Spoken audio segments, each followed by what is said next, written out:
all introduce yourselves. Hi, I'm Stephanie Butler. Chuck works. People can guess the amount of farmland preserved, get a prize if they guess the right acreage preserved. They can match up agricultural products to the animal in the water cycle. They can nominate people for the Lebanon County Conservation Awards program. Oh, what kind of awards do you give out? Well, for people doing good stewardship, various types of conservation, whether they are a farmer working the land or a person doing good conservation activity for the community. We have one for educators, and we have a special recognition category. Okay. Some people are just maybe don't fit in one category or another. Got all kinds of information, our farm preservation program, how we work with the agribusiness community in a big way. On the nutrient cycle, we do a lot of work with natural fertilizers, balancing the commercial fertilizer. That's a big role in cleaning up the Chesapeake Bay and our local watershed. So we're trying to educate people about that. And people can find what watershed they live in.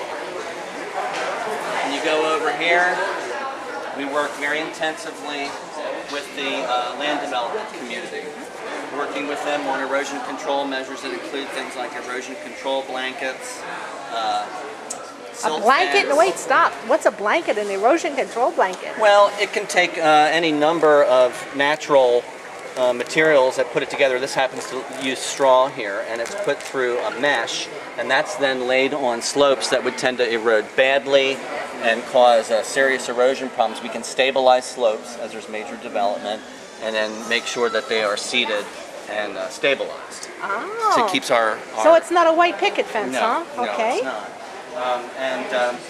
We're having our annual bulb sale in the fall. People can get their bulb information here at the district. Are they guaranteed to grow?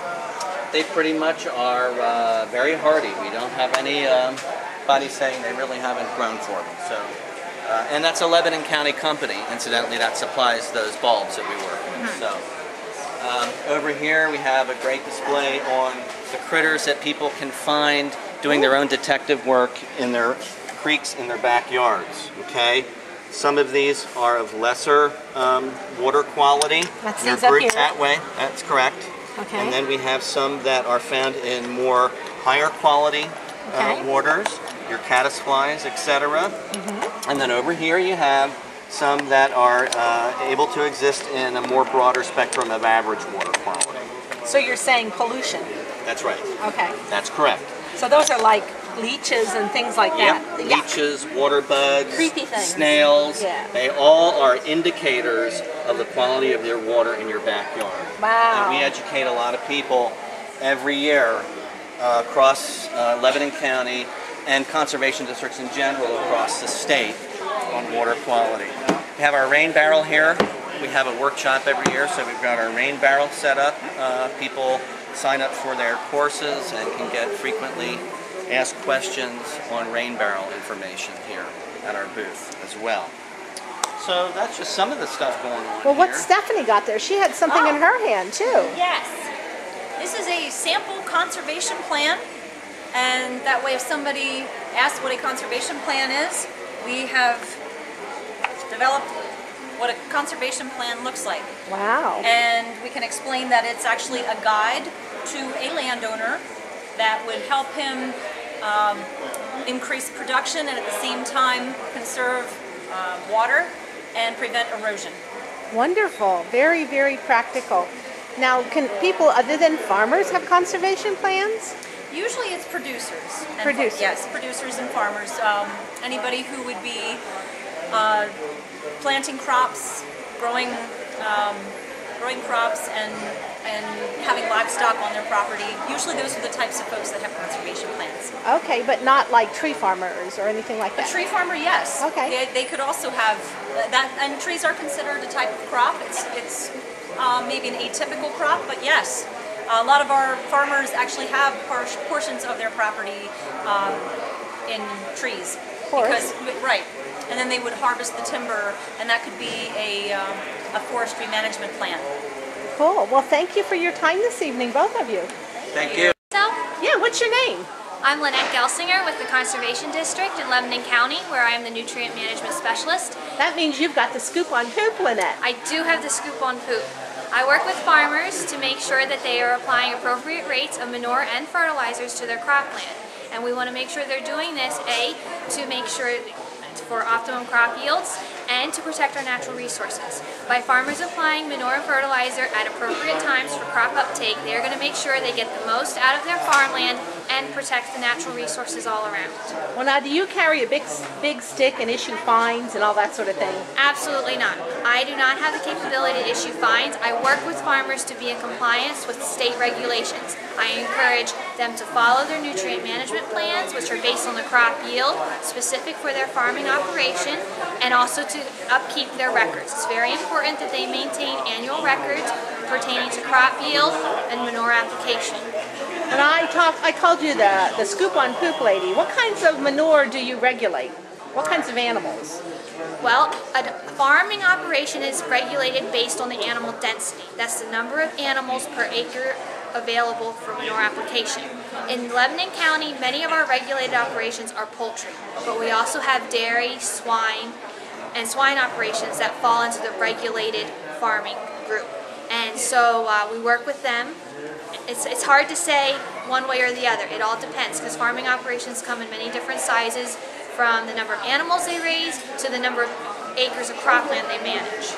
Okay, and when you say poultry, that includes turkeys and chickens and ducks, all that sort of thing? Absolutely, and it's not even that simple, because when you're talking poultry, you're talking layers, you're talking broilers, you're talking pullets, so there's all different shapes and sizes of poultry operations, and then that's just poultry. So then you have dairy, where you have large dairy facilities where they're milking, or where they raise dairy replacement heifers, or combinations. It's not unusual to have a dairy farm that also has some sort of poultry operation at the same location. So they may have a broiler barn and a dairy facility at the same place. So they're dealing with two types of manure there, pertaining to two species. Okay, well, you know, we have fewer and fewer farmers, and some of the land gets taken for development.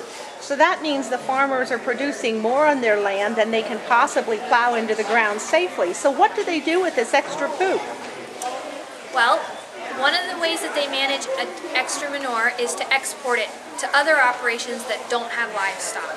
So that way, appropriate rates can be applied to the cropland. Another option for many of our poultry operations is to export to a broker that the manure will be used for another process. It won't be land applied, it's used to make mulch in the case of maybe mushroom houses. So the manure is reused, and then it changes form and then handled at a different time. Anything else you'd like to say? I just want to reassure the public that we are working with the farmers to protect our natural resources. Farmers want to be good stewards of the land. They don't intentionally want to pollute the waterways or do anything to interfere with our natural resources. So we want to work with them to be good stewards of the land.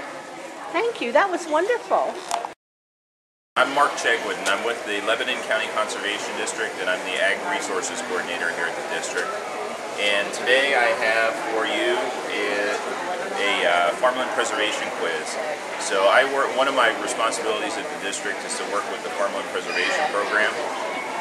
And since 1992, we've preserved several farms, and this map illustrates that. This is our county boundary, and then in green, these are the farms that are preserved or protected under perpetual agricultural conservation easements. So that means that the farmer still owns the land and can still farm it in a normal agricultural practice, but they must keep it in agricultural production. It can't be changed to other types of development. So what we have is a guessing game tonight. You can see the green parcels are the preserved farms, the yellow are the applicants, but this quiz concerns itself with just the preserved farms. We're asking how many acres of farmland, shown in solid green on the map, are preserved.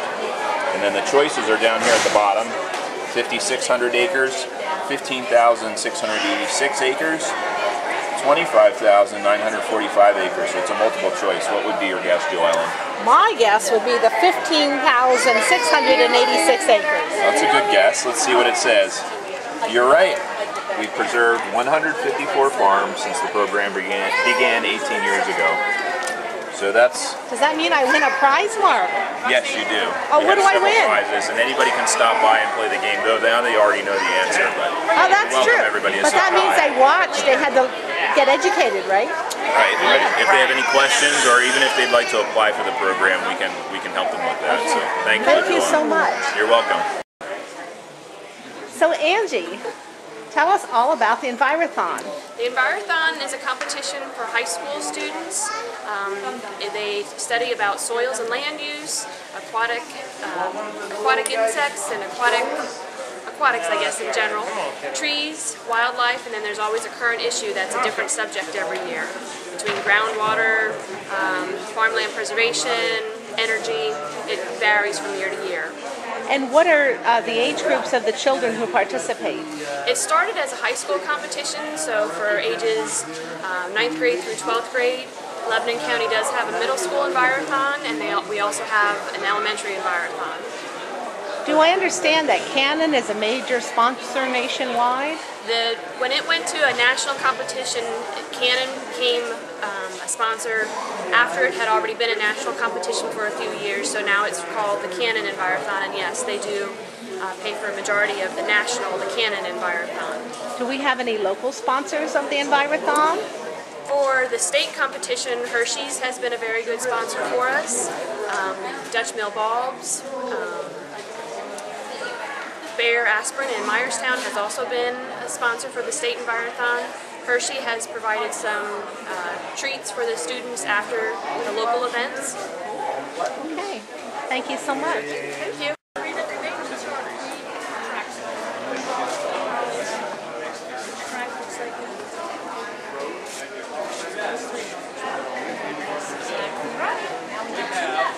Possum, which has hands like we have to grab things. And right. So which one's the skunk?